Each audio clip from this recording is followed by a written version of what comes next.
మీ కృష్ణమ్మ కథలు శ్రోతలందరికీ నమస్కారం.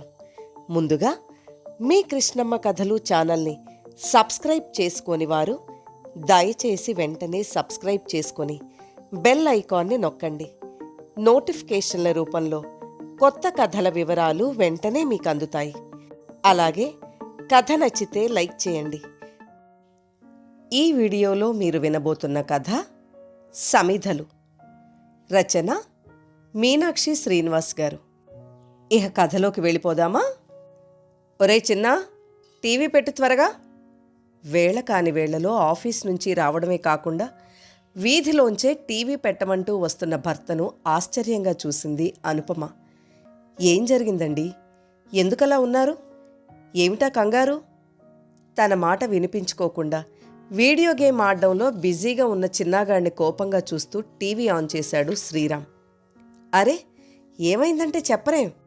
ఎందుకంత గాబరాగా ఉన్నారు? ఉండండి, కాఫీ తెస్తాను అంటూ కాఫీ కలపడానికి కిచెన్లోకి వెళ్ళింది అనుపమ. ఈ దాడికి బాధ్యత వహిస్తూ అల్ఖైదా సభ్యులు స్టేట్మెంట్ ఇచ్చారు. ప్రస్తుతం వరకు 25-30 మంది వరకు మృతి చెందినట్లు, 100 మందికి పైగా గాయపడినట్లు అంచనా. టీవీలో వినిపిస్తున్న వార్తలు వింటూనే ఒక్క ఉదుటున్న వంటగదిలోంచి బయటకొచ్చింది అనుపమ. ఏమిటి, బాంబ్ బ్లాస్ట్లా?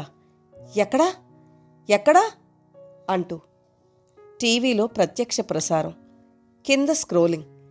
భాగ్యనగరంలో 2-3 చోట్ల ఒకే సమయానికి బాగా రద్దీగా ఉండే స్థలాల్లో వరుస బాంబు ప్రేలుళ్ళు.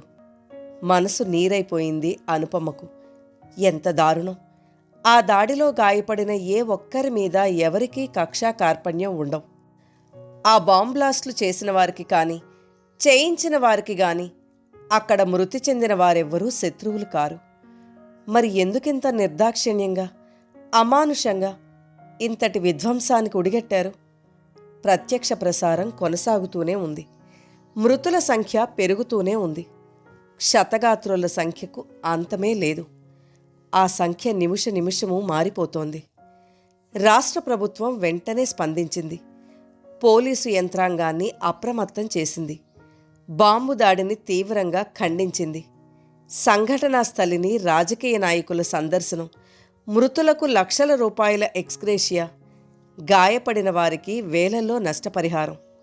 ఇంతేనా? ఇది సర్వసాధారణ ప్రక్రియ అయి కూర్చుంది. ఆప్తుల మరణాన్ని జీర్ణం చేసుకోలేని వారికి జీవితకాలం ఎందుకూ కొరగాకుండా జీవచ్ఛవాలుగా మారిన వారి జీవితాలకు లక్షల పరిహారం ప్రత్యామ్నాయమా? నేరం ఎవరిది? పాపం ఎవరిది? ప్రాప్తం ఎవరికి? శ్రీరామ్ హైదరాబాదులో ఉన్న బంధువుల, స్నేహితుల క్షేమ సమాచారాలు తెలుసుకుంటున్నాడు ఫోన్లో ఆత్రంగా. బావా, సందీప్, సుష్మా ఆఫీస్ నుంచి వచ్చేశారా? అరే, ఇంకా ఇంటికి రాలేదా? ఫోన్ కూడా తీయడం లేదా? వర్రీ అవ్వకండి. ఏం పర్వాలేదు బావా, భగవంతుడే ఉన్నాడు, వాళ్ళకేం కాదులే. అయ్యో బావా, నువ్వలా బాధపడితే అక్క పరిస్థితి ఏమిటి? ఓకే, వాళ్ళ పరిస్థితి తెలియగానే వెంటనే ఫోన్ చేస్తారుగా. శ్రీరామ్ కంఠంలో కంగారు, ముఖంలో భయం, ఒళ్ళంతా ముచ్చెమటలు. ఏమైందండి? వాళ్ళింకా ఆఫీస్ నుండి ఇల్లు చేరలేదా? కంగారు పడింది అనుపమ. లేదుటను, పెళ్ళికని సెలవు పెట్టినా అది పూర్తవకుండానే ఆఫీస్ నుండి అర్జెంటుగా రమ్మని ఫోన్ చేస్తే ఈరోజు డ్యూటీకి వెళ్ళిపోయారుట. ఇంకా పెళ్ళై 4 రోజులైనా కాలేదు. వెళ్ళొద్దని అక్క ఎంత మొత్తుకున్నా వినలేదుట. కానీ ఉద్యోగం అన్నాక తప్పదులే ఇవన్నీ. ఈవేళ రేపు అన్ని ఉద్యోగాలు ఇలాగే ఉన్నాయి మరి అంటూనే సందీప్ నెంబర్ ఆగకుండా ప్రయత్నిస్తూనే ఉన్నాడు శ్రీరామ్. అసలు రింగ్ కావడం లేదు సందీప్ ఫోన్. ఈలోపుగా మరణించిన వారి వివరాలు అందినంతవరకు టీవీలో కింద స్క్రోలింగ్ ఇవ్వసాగారు. గాయపడిన వారిని ఉస్మానియా, గాంధీ, నిమ్స్ ఇలా అన్ని హాస్పిటల్స్కు తరలిస్తున్నారు. అయ్యో! ఓ ఆక్రందన వెలువడింది శ్రీరామ్ నోట. అయ్యో దేవుడా, ఇదిగో సందీప్ పేరు, ఆ కంపెనీ పేరు, అదే వాడు పనిచేసే కంపెనీ. అయ్యయ్యో భగవంతుడా, ఇంకా కాళ్ల పారాణి కూడా ఆరకముందే ఇంత ఘోరమా? ఒక్కగానొక్క కొడుకు, చేతికి అందొచ్చి పెళ్ళై పిల్లా పాపలతో ఉండాల్సిన వాళ్ళు, ఇదెక్కడి ఘోరకలి?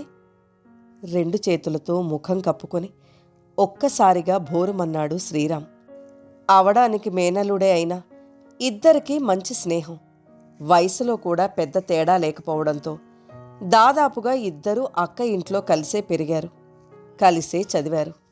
ఒరేయ్ సంధి, ఇదేం ఘోరంరా! అయ్యో, ఎందుకింత అన్యాయం జరిగిపోయింది? ఇప్పుడు అక్క బావల్ని ఎలా చూడాలి నేను? ఈ దారుణాన్ని వాళ్ళెలా తట్టుకోగలరు? అసలు సుష్మ పరిస్థితి ఏమిటో?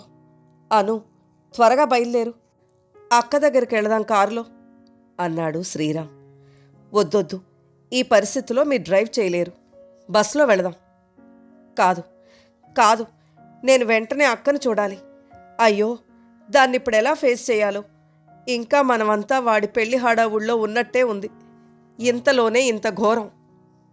రెండు చేతులతో ముఖం కప్పుకొని కుమిలిపోసాగాడు శ్రీరామ్. హలో సత్యం, మనం అర్జెంటుగా హైదరాబాద్ వెళ్ళాలి. సార్కి కొంచెం ఒంట్లో బాగుండలేదు. నువ్వు డ్రైవ్ చేయాలి. కాస్త ఇంట్లో చెప్పేసి 4 జతల బట్టలు సర్దుకునిరా. చాలా అర్జెంట్, మరి త్వరగా వచ్చేయ్. అనుపమ ఫోన్ పెట్టేసి 4 జతల బట్టలు అందరివి తీసి బ్యాగ్లో పడేసింది. కళ్ళు తెరిచినా మూసినా ఆమె కళ్ళ ముందు ఆ కొత్త జంటే మెదులుతోంది. ఎంతలో ఎంత దారుణం జరిగిపోయింది. కన్నీళ్లు జలజలా కారిపోతున్నాయి.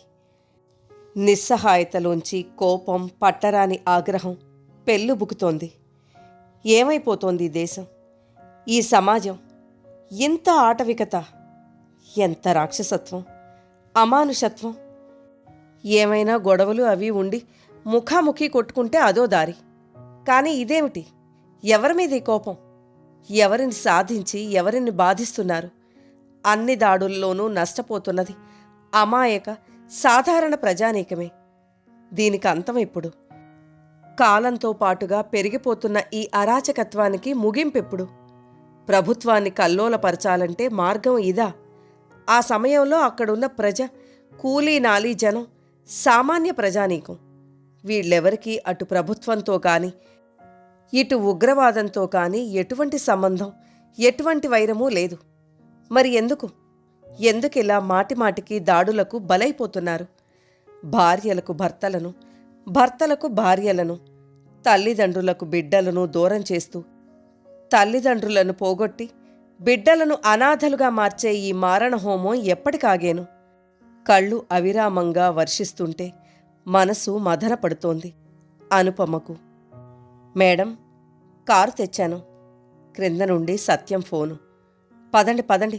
ఒరే చిన్న, ఆ వీడియో గేమ్ టీవీ కట్టిపెట్టి నడు. ఇదిగో, మళ్ళీ అక్కడికి వెళ్ళగానే ఆకలంటావు. కారులో కూర్చుని ఇది తినేసేయ్. ఓ టిఫిన్ బాక్స్ వాడికి అందించింది అనుపమ. ఇదిగో, ఈ ఫ్రూటీ అయినా తాగండి, కాఫీ కూడా తాగలేదు. వద్దను, నాకిప్పుడేమీ వద్దు. దుఃఖం పొంగుతోంది శ్రీరామ్ గొంతులో. ఒరే మామా, చంటాళ్ళు తాగేది ఫ్రూటీ, నాలాంటి కుర్రాళ్ళు తాగేది కోక్. నవ్వుతూ వెక్కిరించే సందీప్ ముఖం కళ్ల ముందర మెదిలి అను అంటూ మళ్లీ చేతుల్లో ముఖం దాచుకున్నాడు శ్రీరామ్. ఏమైందమ్మా సందీప్ బాబాయ్కి? తండ్రి ఏడుపుతో కంగారు పడిపోయాడు చిన్న. అంతసేపు వాడి ఆటగోలలో వాడుండి జరుగుతున్న దానిని పట్టించుకోలేదు. Please Ram, control your self. ఒరే చిన్న, నడు, ఈ బ్యాగ్ తీసుకెళ్ళి కారులో పెట్టు. నేను నాన్న ఇల్లు తాళం వేసుకుని వచ్చేస్తాం. ఏమైందమ్మా? చిన్నపిల్లాళ్ళలో ఉండే కుతూహలం వాడి గొంతులో. ప్లీజ్ చిన్న, ఏం లేదు, పద, కింద సత్యం అంకుల్ వెయిట్ చేస్తున్నాడు సీరియస్గా అంది అనుపమ. పెద్ద గొప్ప చెప్పకపోతే దాచుకో. ముఖం ముడుచుకుని పరుగు తీశాడు చిన్న, కోపంతో బ్యాగును అక్కడే వదిలిపెట్టేసి. దారి పొడుగునా ఎవరి ఆలోచనల్లో వాళ్ళున్నారు. పాపం సుష్మ పరిస్థితి ఏమిటో? ఏమైనా కానీ సందీప్ మరణంతో ఆ అమ్మాయి జీవితం ఆదిలోనే తల్లకిందులైపోయినట్లే. బాధగా కళ్ళు మూసుకుంది అనుపమ. ఇల్లు చేరగానే ఒక్కసారిగా గొల్లుమన్నారు అక్కడున్నవారు. ఇంకా ఇల్లు పెళ్లి కళతో కళకళలాడుతూనే ఉంది. అక్కా బావలను ఎలాంటి స్థితిలో చూడాల్సొస్తుందో, ఎలా తట్టుకుని వాళ్లను ఓదార్చాలో తనను తాను నిభాయించుకోవడానికి ప్రయత్నిస్తూ లోపలికి నడిచాడు శ్రీరామ్. అక్కకు బావకు మత్తుమందిచ్చి నిద్రపుచ్చారని, సుష్మ పరిస్థితి చాలా దారుణంగా ఉందని, సుమారుగా శరీరమంతా మాంసపు ముద్దలా మారి కొన ఊపిరితో ఉందని, ఆ పరిస్థితిలో బ్రతికినా దుర్భరమేనని డాక్టర్లు చెప్పారని, ఆమె తల్లిదండ్రులు విషయం తెలియగానే కుప్పకూలిపోయారని, ఇంకా స్పృహలోకి రాలేదని చెప్పి బావురుమన్నాడు సుష్మ మేనమామ. 4 రోజుల క్రితం పెళ్లి సందడితో హోరెత్తిపోయిన ఆ ఇల్లు ఇప్పుడు శ్మశానాన్ని తలపించేలా మారిపోయిన పాపం ఎవరిది? టీవీలో చూస్తుంటే, పేపర్లో చదువుతుంటేనే తట్టుకోలేనంత దారుణమైన ఆ పరిస్థితులు ఎన్ని కుటుంబాలను కన్నీటి సముద్రంలో ముంచెత్తాయో, ఎన్ని జీవితాలను దుఃఖ సునామీలో అల్లాడించాయో. తెల్లారి ఆఫీస్కు లీవ్ చెప్పడానికని ఫోన్ చేసిన శ్రీరామ్కు ఇంకో షాకింగ్ న్యూస్. ఈ నెలాఖరులో రిటైర్ అవ్వబోతున్న సదాశివం గారి అబ్బాయి కూడా ఆ పేలుళ్లకు బలైపోయాడని, కొడుకు చదువు పూర్తయిందని, క్యాంపస్ సెలక్షన్లో మంచి కంపెనీలో మంచి జీతంతో ఉద్యోగం వచ్చిందని, ఇక తాను సంతోషంగా రిటైర్ కావచ్చని ఎంతో ఆనందంతో కిందటి నెలలోనే పెద్ద పార్టీ ఇచ్చాడాయన. చెల్లెలు పెళ్లి బాధ్యత, తనను చూసుకునే బాధ్యత ఇక తనవేనని కొడుకు చెప్పాడని ఎంతో మురిసిపోతూ చెప్పుకున్నాడు. ఇంతలోనే ఎంత విషాదం! టీవీలో ఇంకా ప్రత్యక్ష ప్రసారం జరుగుతూనే ఉంది. మరణించిన వారి వివరాలు, క్షతగాత్రుల వివరాలు స్క్రోలింగ్లో వస్తూనే ఉన్నాయి. పావుగంట ముందే తన కొడుకు ఫోన్ చేసి తనతో మాట్లాడాడని, ఇంటికి వస్తాడని చూస్తూ ఉంటే ఇంతలోనే ఈ వార్త తెలిసిందని కుమిలిపోతున్న ఆ తల్లిని ఓదార్చే శక్తి ఎవరికుంది? ఆమె కన్నీటిని ఆపే శక్తి ఈ భూమండలంలో దేనికుంది? కొడుకు ప్రాణాలను వెలకట్టి ఇచ్చే ప్రభుత్వాన్ని ఆమె ఏం చేయాలి? రోజూ కూలి చేసుకునే ఓ తల్లి తన కూతురి జీవితం తనలా కాకూడదని, హాయిగా సుఖంగా గడపాలని తల తాకట్టు పెట్టి ఇంజనీరింగ్ చదివిస్తుంటే, కాలేజీ బస్సు దిగి ఇంటికి నడిచొస్తున్న ఆ పిల్ల శరీరం ఏం జరుగుతుందో తెలియకుండానే ఛిద్రమైపోయి చావుకు బతుక్కు మధ్య దుర్భరమైన స్థితిలో అల్లాడుతుంటే ఆ తల్లి బాధ, వేదన వర్ణనాతీతం. బ్రేకింగ్ న్యూస్ ఇస్తున్నాడు. టీవీలో ఈ ఘోరానికి సహకరించిన హైదరాబాదీ అప్రూవర్గా మారిపోయాట. పోలీసులకు లొంగిపోయాడుట. ఇప్పుడు లొంగిపోయి ఏం లాభం? ఇంత ఘోరం చేసి ఇంతమందిని పొట్టన పెట్టుకున్నావు ఆవేశంగా అన్నాడు సందీప్ చిన్నాన్న. చాలా చాకచక్యంగా వలవేసి ఉగ్రవాదులకు సహాయం చేసి రెక్కీ నిర్వహించి వాళ్లు బాంబులు అమర్చడంలో సహాయపడిన వ్యక్తిని అరెస్టు చేశాం. టీవీలో గొప్పగా చెప్తున్నాడు పోలీస్ డీజీపీ.